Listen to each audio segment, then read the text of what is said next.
right, here we go. Let's get back to being professional. On 3, 2, 1, we are speaking with the guitarist Joe Bonamassa, of course, one of the greatest, and as we say in Montreal, le bonjour, Joe. Comment allez-vous? Ça va bien? Or how are you? I'm doing great, man. Thanks for having me back. It's nice Absolutely. to see humans. Isn't it fun to actually be human? I mean, we have done, you and I, you've done plenty of phoners where you've been on both sides of the coin, and I've done phoners where, I'm interviewing somebody. And now with the pandemic, more and more artists are just like, hey, let's just actually see each other and talk to each other. Isn't that a great new vibe? I mean, there is a silver lining, right? Yeah, I mean, you're looking at an entire population that has pretty much, with exceptions, have not had interhuman interactions. You know what I mean, or human interactions. For a year and change. It'll be a year and change by the time it really starts to scale back. And it's weird. Like if you walk through a store, or I've been in a few airports over the summers, and it's like people just like they're like huddled, like something bad is going to happen. It's like an old lady clutching her purse. You're like, we're in a Hudson News. It's, But it's just it's interesting to me because, when I walk down the street with a dog, now people are going to the other side. And it's just like, oh, I kind of like to have this. I got like deluxe sidewalk now. It's kind of nice, actually. Yeah, and the weird thing is like it's what I used to do to people. They're now doing it to me. I used to be the guy who used to walk to the other side because I just didn't want to interact with anybody.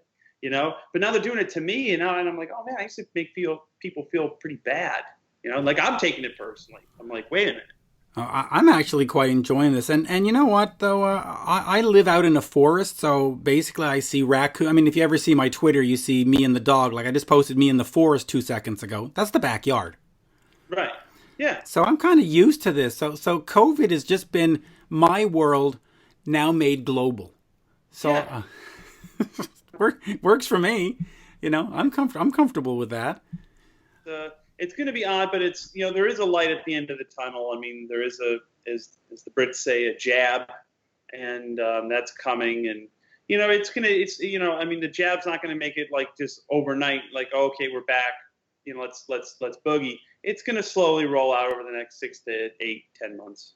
We'll It is. And so let me ask you about that in terms of innovation, because before we got into the pandemic situation, we didn't do video interviews. We didn't do streaming shows. Do you think at some point we're going to reintegrate that into everything? Or when we get this jab, as you say, or the injection, we're just going to say, the hell with it, back to live, forget the live stream. Do we move forward? Do we learn from this? Or do we go, okay, it's good, we're done. Let's back to where we were. I think the truth lies somewhere in the middle. I think there's going to be a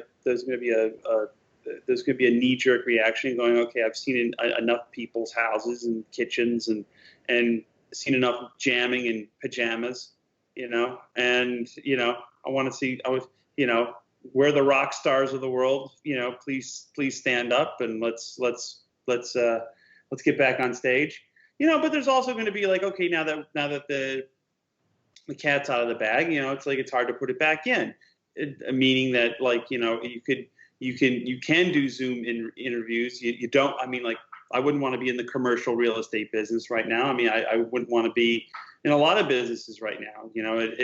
The notion of live streaming versus concerts. There's going to be the diehards that go, listen, a concert is a concert is a concert. It has to be in 3 dimensions. I'm sorry. I'm one of those dinosaurs that say, listen, I don't care how good your speakers are. The fact that you're in the room with one of your favorite people, and I always use this example. Isn't that part of it though? That you're like, wow, I'm in the same room, or back in the day as Jimi Hendrix, or look, Gene Simmons is 100 feet from me. I mean, that's part of it, right? It's 100%, and I'll tell you what. One of my favorite parts of a BB King show, every 25 years, knowing the guy, was the band would play, and then they go, ladies and gentlemen, BB King. He didn't have to play or sing a note. He just had to walk out. He just had to be BB King. That's right. He had to walk out from the side of the stage to the center of the stage, and that was worth the price of admission for me because of the energy that you felt in the room from other folks. They were excited. You know, I'd seen him walk out hundreds of times, but it was still like, I got to go see the intro. It's just my favorite part. Same thing with Buddy Guy. Like, he was on our cruise in February before all this started to get wonky. You know, same deal. Ladies and gentlemen, Buddy Guy walks out there, has a polka dotted Stratocaster. It's exactly what you want to see. He's got a polka dotted shirt on. He walks out there and he smiles and he goes, "Good evening." Whole crowd. That's what a concert is. It's star time. And you know, waiting for a live stream, it's not the same. You know, yeah, you're seeing your favorite musicians and you're seeing your favorite people, and it's a great stopgap, but it isn't star time, you know, because it's in two dimensions, you know, and it's very difficult to recreate that vibe in the room. It really is. Now, you mentioned B.B. King, and we of course, here's Alan Niven. Good day, Alan. How are you? Just out of the shower. Good morning, Joe. Good morning, Alan. How you doing, man? I'm clean. Good. Alan, as you know, used to manage Guns N' Roses. You know, Alan, we're veering into TMI, just right off the bat. What are we into right off the bat? Too much information. Yeah, we're making a left turn into the TMI avenue right off the bat here. You know? I got you. But Joe, just before I turn it over to Alan for a second, let me just ask you this, because you mentioned B.B. King, and we know the story of how you were 12 years old and you went on tour with him. My question to you is, do you pay that forward to another 12-year-old? Do you somehow in your concerts figure out a way of or you donate to a rock school? How do you, or is it just like, hey, I got to open for B.B. King and I'm cool? Or like, how do you sort of, you know? Well, here's how, you know, and I always used to feel guilty about it because we don't carry an opening act. And it's just because the nature of my audience, and I know they want to be home by 10:30. So the thing about how we give back to young people is our foundation. You know, the outreach that we do at the foundation, the artists that we've had on our cruise, which is basically, you know, our charitable cruise. And we've done some like, telethons or, streamathons where, we're just any way I can do to give somebody a leg up on exposure to my audience. I'm happy to do, because again, that's what people did for me. And it was Thorogood and Peter Frampton and B.B. King, Buddy Guy. I mean, Greg Allman. That's funny because Alan and I interviewed George yesterday. George Thorogood. We interviewed him yesterday. You know, great cat. He's one of the best ever and one of the greatest entertainers. Well, Joe, obviously I have a slightly teabagged viewpoint on all this. Mm-hmm. And although there are obviously those who would be contrary to this, but my teabag viewpoint is you give back to all those great writers and great musicians of the past by playing their songs and getting them exposed to people. I mean, I kind of look back at some of the British blues players that we had in the 60s and go, hey, you guys would still be listening to Pat Boone if it wasn't for us. Yeah, well, there's that, and one of the things about the British blues boom that always, that got me involved, and I always say this. So I interviewed John Mayall a few weeks ago, and the thing about, I told him, I said, listen, I'm a white suburban kid whose father had a good rock and roll record collection, but dabbled in the blues. So my host was John Mayall and the Blues Breakers, because I never would have heard of Otis Rush or Freddie King or any of the cats that those guys were covering if it wasn't for John Mayall and Cream did Spoonful. Well, who's Spoonful? Howlin' Wolf. Who wrote it? Willie Dixon. You know what I mean? Those were the gateway guys and the hosts for suburban white kids who grew up with their parents listening to rock and roll that was imported from the old country, as they say. I'm going to ask you this, and Alan, I'll go to you first, but you gave us the world, you gave the world Slash, and you gave the world Mark Kendall, and guitar players. How do you, I don't want to say rate Joe, because that's not, we're not going to rate him, but how does he match up for you in terms of feel and play, and what do you like about him? Because I know you love Black Country Communion. Oh, yeah, put me on the spot. Have me sitting in front of Joe, and then let me give him a gold or a silver star. But I will tell you this story.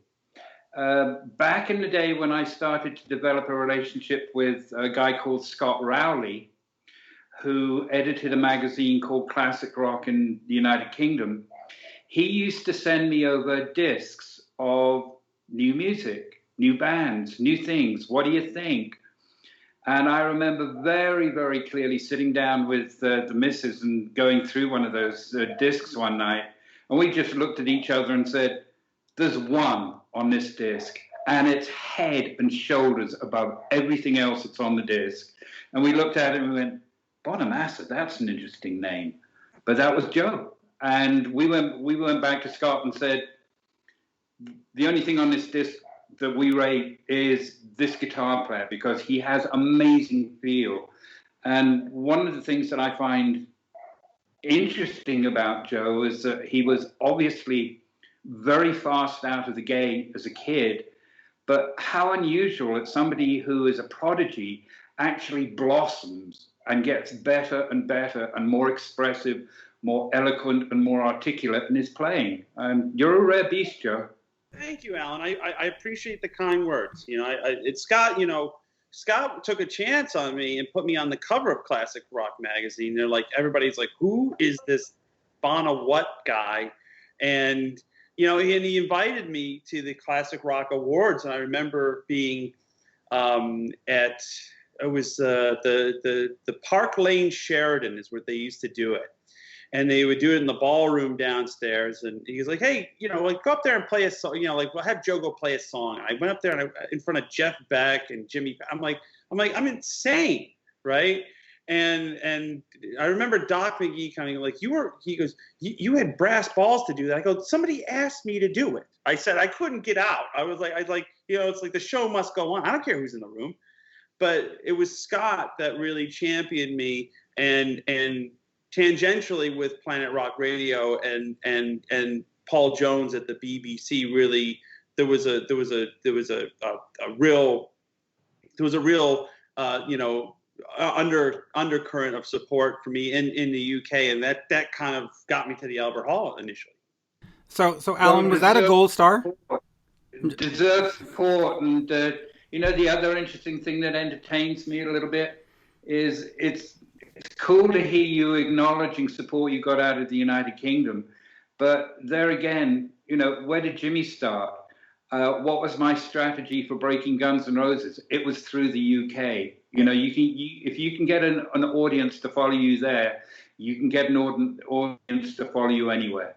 It was very funny because a lot of my friends who had preceded me over there in Europe, because we were struggling a lot in the United States, and then our partner over there at Van Zyl at Mascot Records brought us over to Europe, and we would go to Holland and Germany and play every Bavarian beer joint. And a lot of my friends who predated me going over to Europe would always say, listen, don't be offended if you do really well in mainland Europe and then just stiff in the UK. And because it's a very, very discerning audience, a very specific audience. And I was like, okay, well, that I go, of all places that I didn't want to stiff. And then we ended up playing this place called Mr. Kips and sold 300 tickets our first show. And I was like, And then it just kind of just kept rolling. And I don't know what it was about the UK that identified what I was trying to do, but they understood that the reference points. They understood that it was the British blues reference point of the mid to late 60s. And they just embraced me, which to this day, I'm grateful for. Well, not everybody plays the Royal Albert Hall, Joe. Yep. Oh, so that's a feather. That's a big feather in the cap. Since we're on Royal Albert Hall, let's get over to the album, Royalty. I mean, here we are 15 minutes in and we haven't even mentioned the album. So you went over to Abbey Road. Now, Abbey Road, of course, We think the Beatles. We think, you know, the walkway outside. It is the place. It's like the mecca of recording, just for the history. What was that like for you to go there, and how much of the historical thing made it a place that you just, I don't care. I have to be in these walls. Well, you know, that's the thing, you know, and about Abbey Road Studios, they're happy to give you the grand tour, like right off the bat. And they'll show you the Hey Jude piano, the Lady Madonna piano, the microphones that Lennon sang on, McCartney, the EMI console from Studio 3, where Dark Side of the Moon, you know, and they have a lot of the history down, and it's a great tour. And they always end with the console, right? You know, or at least in my experience was they end with the console, and they're like, "So what do you think?" And I said, "That's a fantastic console. What a piece of history." Now, as a collector, I'm going, "This is the greatest thing ever." And I said, "The one thing that this console won't do is write the songs," and that's the thing about Abbey Road Studios. Now, I'm more of an anorak with Abbey Road because I know that the Jeff Beck Truth album was recorded there. And I was like, okay, a lot of my DNA goes back to that record.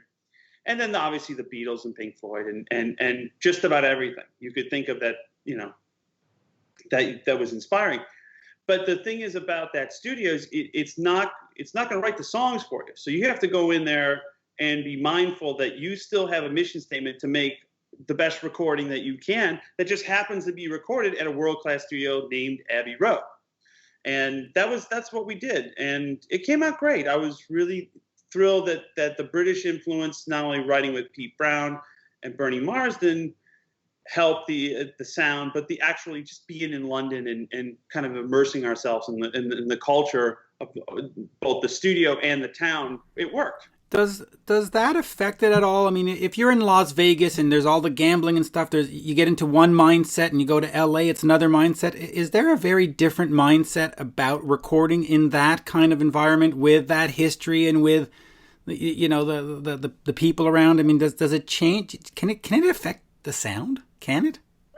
Absolutely. And you know, I'm a firm believer of a good old fashioned.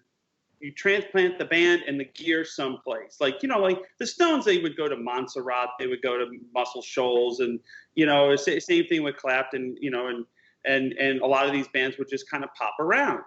And it was because, you know, Clapton being Criteria, you know, and not only, you know, not only making Derek and the Dominoes, but 461 Ocean Boulevard, and there's the, you know, the Dowd, the Dowd references and his tenure. But the thing is, it also, you know, I remember being in Las Vegas recording. The last record I did in Las Vegas was with Beth Hart, and it was our last studio record that we did, and it wasn't going so well. And I remember thinking, boy, it's really good that the bar area and the slot machine area is so conveniently located 3 floors down from the studio. Because after a couple of hours of those sessions, we needed to medicate ourselves, you know. So that worked out well, you know. Obviously we wanted to work out a little bit better than it did, but ultimately through its challenges, the record came out good. But it was there's pros and cons to everything. Mitch, I'm muted. I am muted. I was going to say, Alan, did you want to ask a question? Because I've got a couple of follow-ups. What about being muted? No, about the album.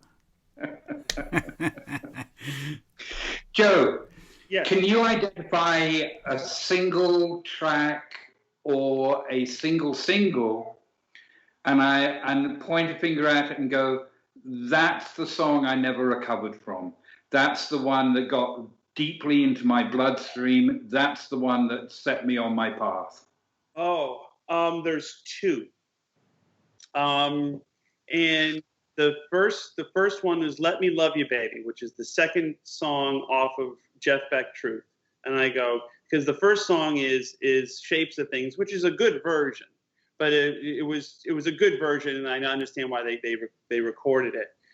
The second song was this swaggering version of, well, B.B. King did it, a lot of people did it, and I was like, that's that's the, whatever that is, I want involved. I want to be involved in that. It rocked hard. It was bluesy. It was swinging. It was full of like piss and vinegar, but it also seemed very nonchalant. You know, like just cut the song. You know, so we can get out of here.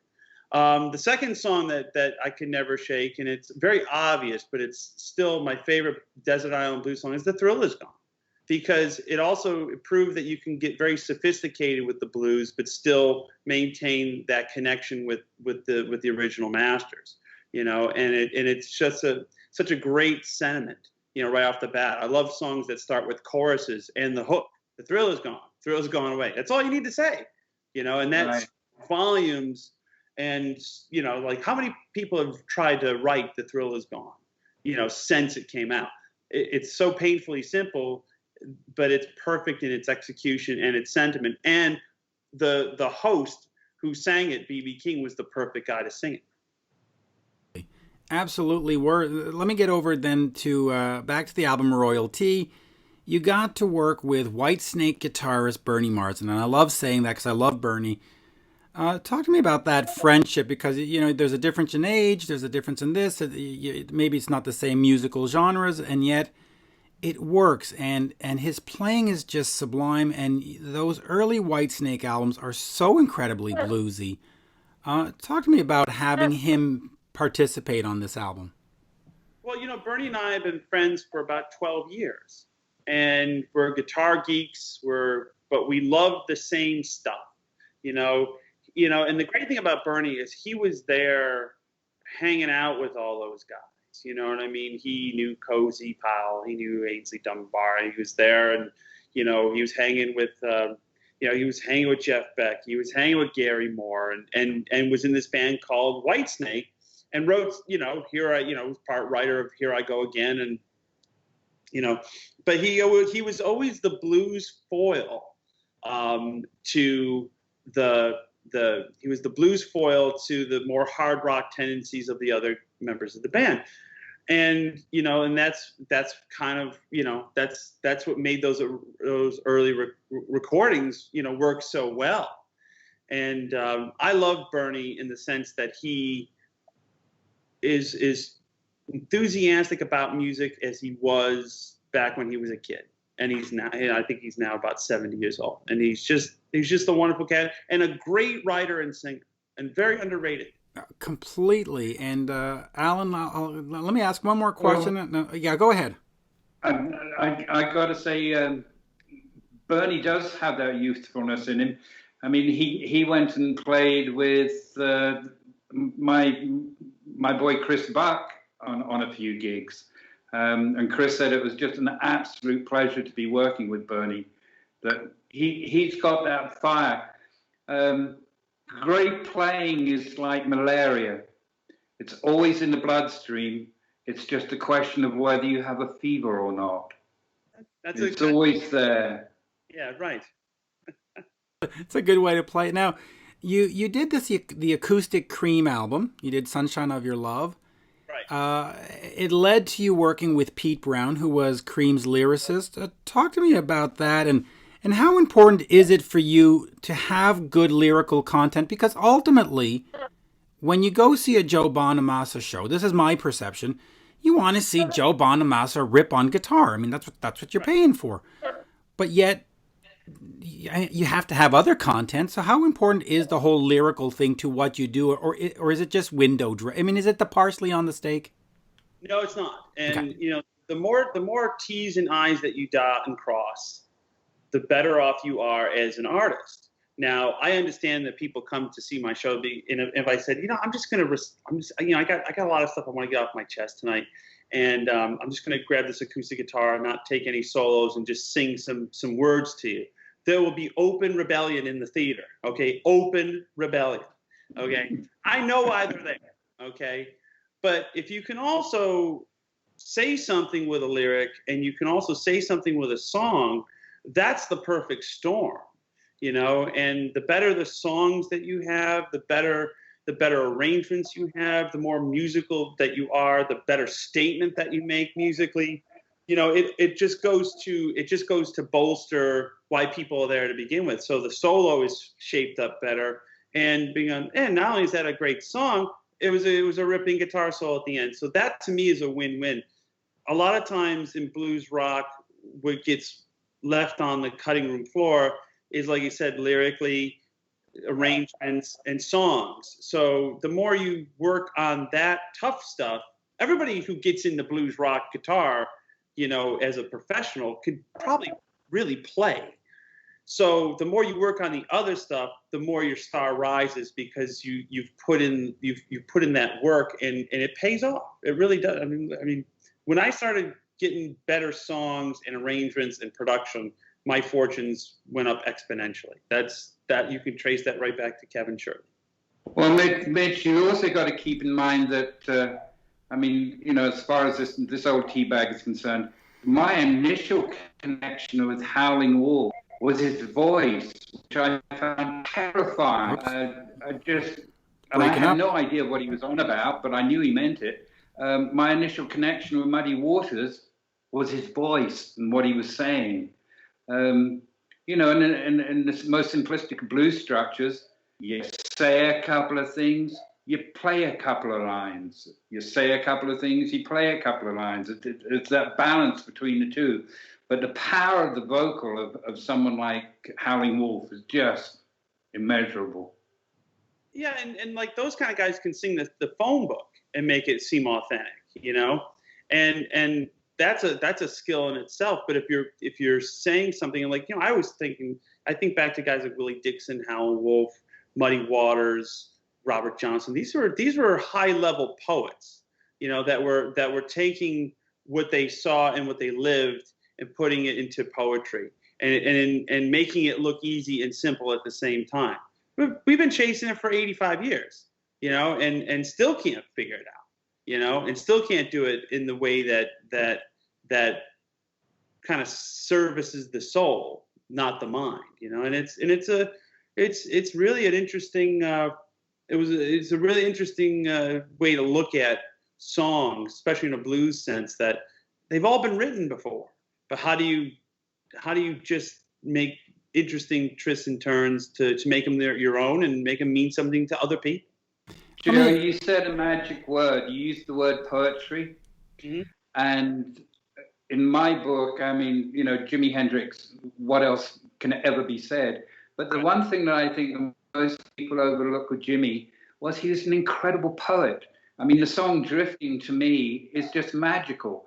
And to me, yes, he creates an incredible atmos and an amazing feel, but it's what he says with his words that really make that song for me. And, a brilliant blues rock guitar player and invented a playbook that we're still copying. But if Jimmy had average songs, his legend wouldn't be as bright as it was. It would just be a guy playing crazy good over average songs. You start, right. You put real songs with, out of this world playing. Now you have the legend and the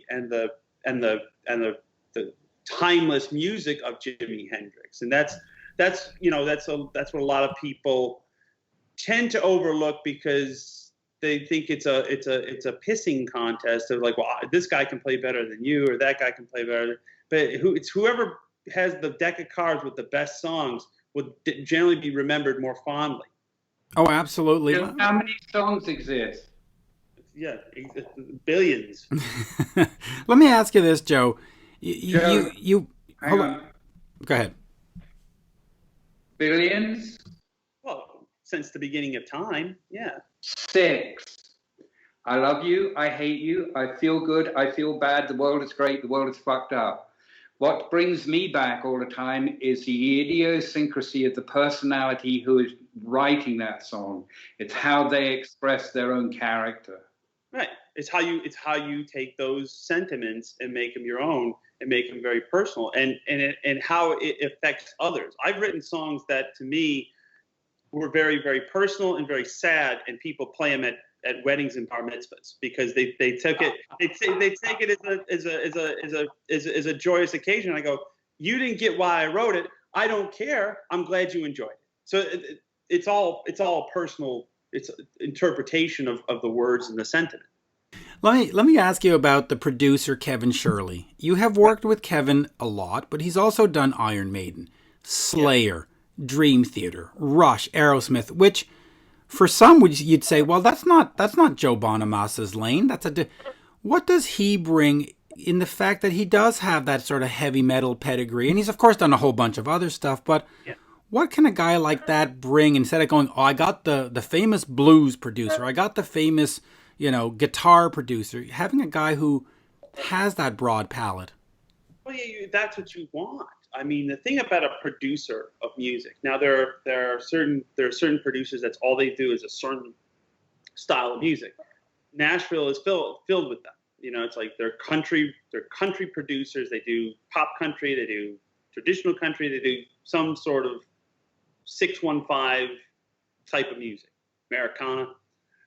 Kevin can get in the room with Rush and Aerosmith and Slayer and apply the same principles that he applies to my records, because they're simple, but they're very, very in tune with what the artist and what music really is. Does it move me? Is it grooving? Is this the best song? And it doesn't matter if it's hard rock or if it's techno dance. Is it moving me as a musician and as a consumer? And he sees it from all sides, from the technical side, engineering side, but he also sees it from a consumer-based side, going, somebody's gonna have to listen to this. So you can't make it too over their heads, you can't make it too inside baseball, because then you're just making records for yourself. He, like me, likes to make things big and pompous. And I'm like, I'm all about it.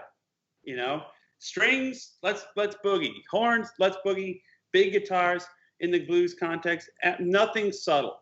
And that's why we work so well together, because we just like heavy music that, even if it's tender in sentiment and in vibe, still digs a big hole in the ground when it's played. Yeah, and I'll defer to Alan in 1 second, but I'll just ask this follow-up.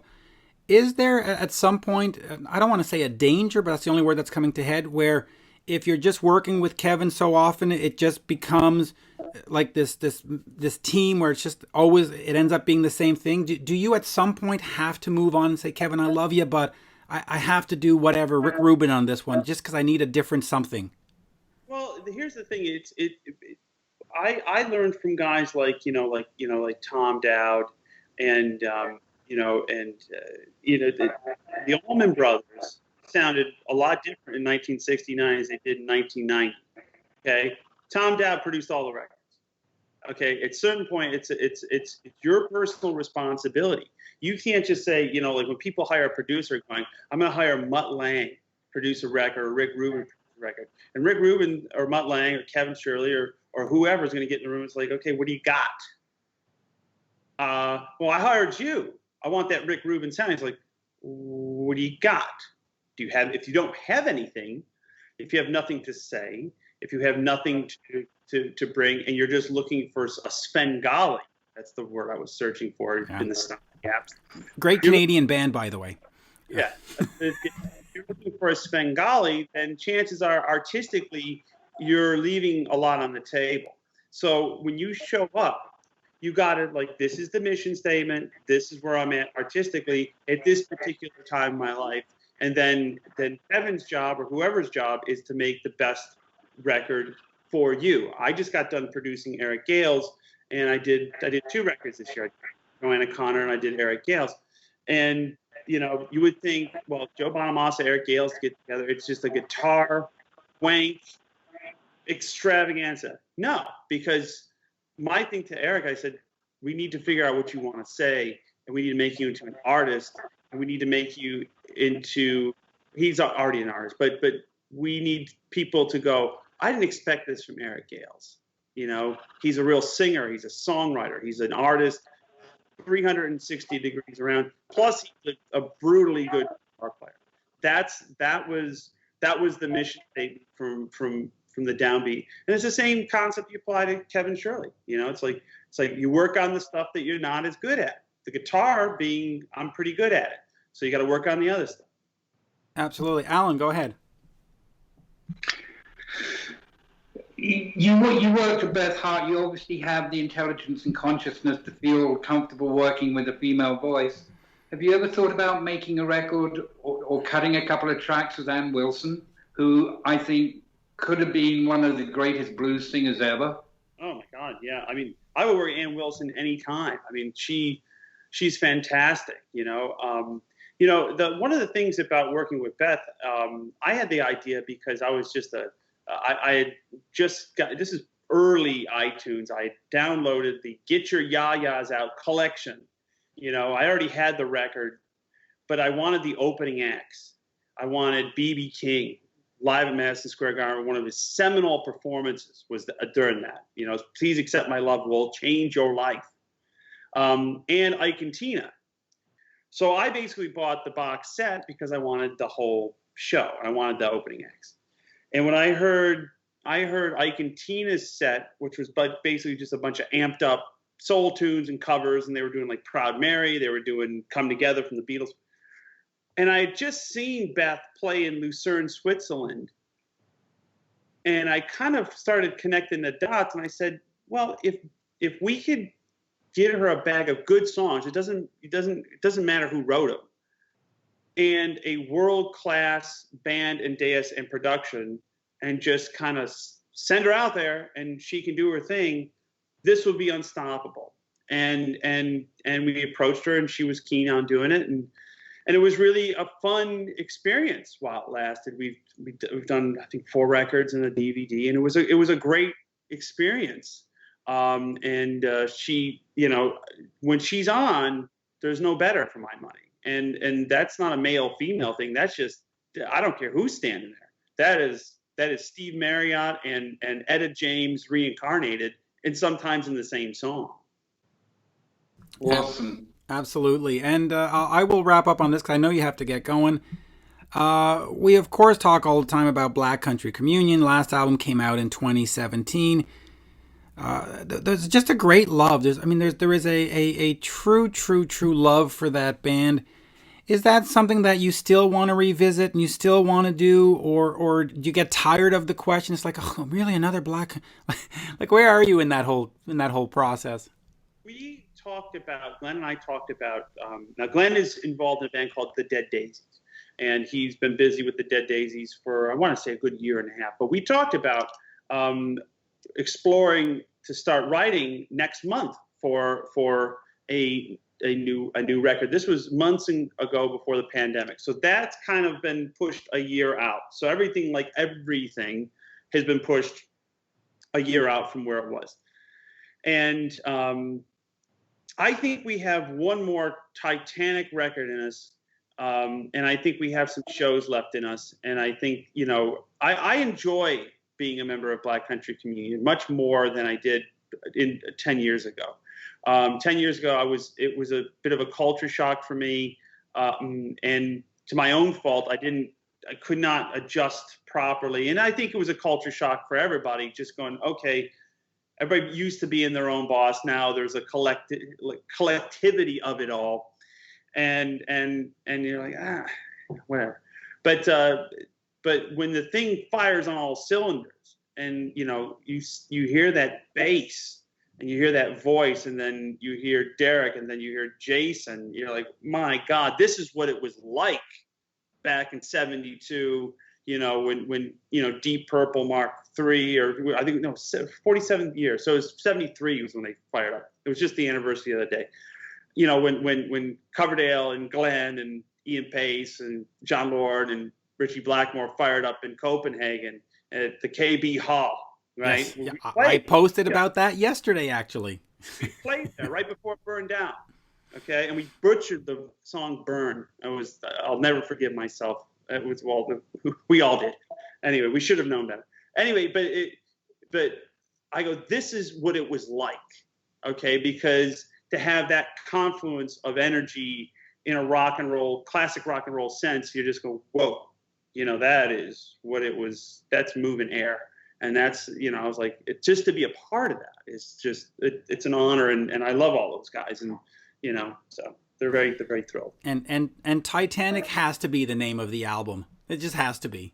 Just you're gonna have to go with that. There's not an iceberg on the cover. You're right. What could go wrong? We'll put a boat, an iceberg, and we'll name the record "What Could Go Wrong." Alan, I will defer to you to wrap this one up. But Joe, just always a pleasure. To me, it's always great to talk to you. But go ahead, Alan. Le plancher est à vous. The floor is yours. Well, Joe, I have to say it's a pleasure to meet you, and my apologies for being late. But apparently somebody called early. Yeah, I was early. I misread the email. I was 15 minutes early. So very rock star of me. But hey, the show must go on, so we got it started. That's what happens. How can a rock star be early, for God's sake? Well, you're used to Axel. That's a whole different ball game. I never got used to Axel. Of course. Royalty, folks, is available now. It is fantastic. You've got Jules Holland on there. You have got Anton Fig, who, of course, famously hid himself on 2 Kiss records. Who else do we got there? We've got Bernie Marsden, Joe, and the lyricist from Cream.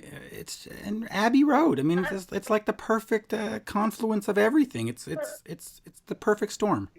And I mentioned this the last time we talked. I go, Anton Fig needs a Brinks truck to haul out the money if he ever goes to a Kiss convention that he gets for autographs, because he is the elusive last one on a lot of people's records that he never goes to Kiss conventions. He did one, and then he bought himself a townhouse in New York City for $50 million. I mean, like, it was great. No, I'm just joking. But no, he is for Kiss anoraks.